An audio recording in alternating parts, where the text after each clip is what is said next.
Doon na nagsimula ang isang pangyayari na ni sa panaginip ay hindi inakala ni Miko na mangyayari. Ay. Wait lang, ha?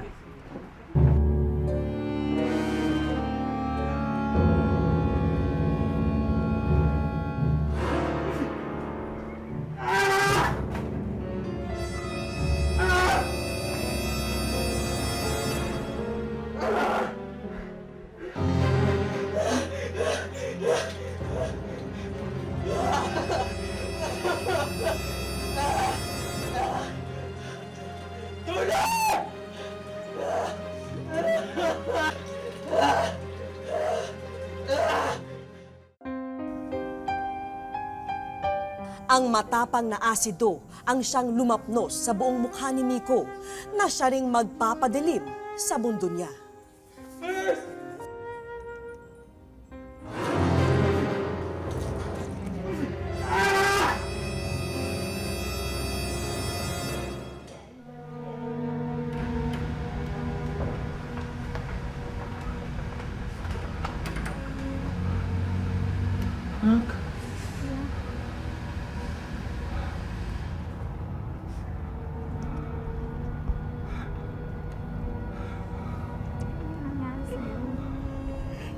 Kasalanan natin.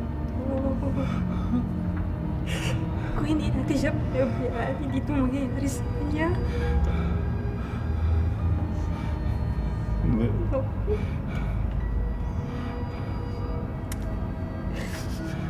Nay, Tay, huwag po kayo mag-isip ng kung ano pang masama. Buti buhay po ako. Nandyan kayo. Ay, maraming salamat, ha. Hindi ko namin pababayaan na. Dito lang kami. Hindi akong iiwan. Doon ko naisip na ano ba yung nagawa namin na mag-asawa. Dahil kami ba naging masyadong malaya sa anak namin?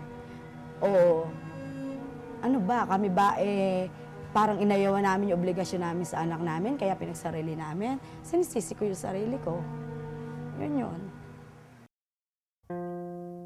Bagamat nagagawa ni Miko na palakasin ang kanyang loob sa bawat araw na dumaraan, hindi naman niya magawang takasan ang realidad ng mapait na karanasan.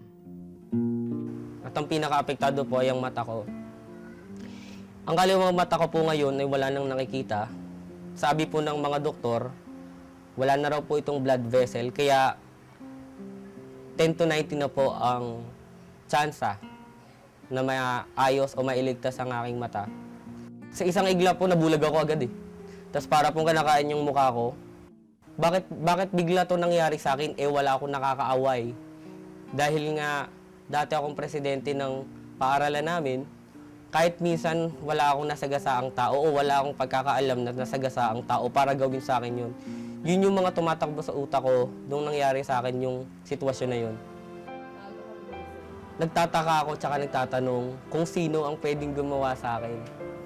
Wala namang galit dahil wala pa nga akong nakikilalang tao kung sino yung ikakagalit ko. Kaya nagtataka ako at nagtatanong, ano, paano, sino ang gumawa sa akin ito? Magdadalawang buwan na ang nakararaan nang sapitin ni Miko ang malagim na kapalaran. Bagamat hindi na nagbalik ang paningin sa isang mata, bakas naman na naghihilom na ang kanyang sunog na balat. Pero marami pang kailangan pagdaanan si Miko upang tuluyang magamot ang mga pinsala.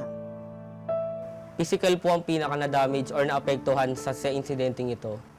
At sa kondisyon ko po ngayon, yung kaliwang mata ko raw po, meron na pong katarata at meron na rin daw pong glaucoma.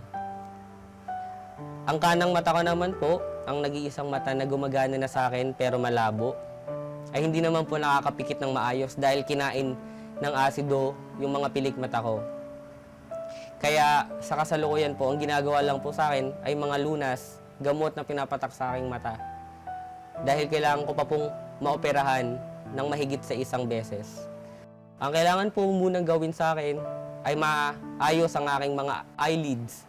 Dahil kailangan po, bago gamutin yung mismong mata, maayos muna yung pagsara ng aking mata.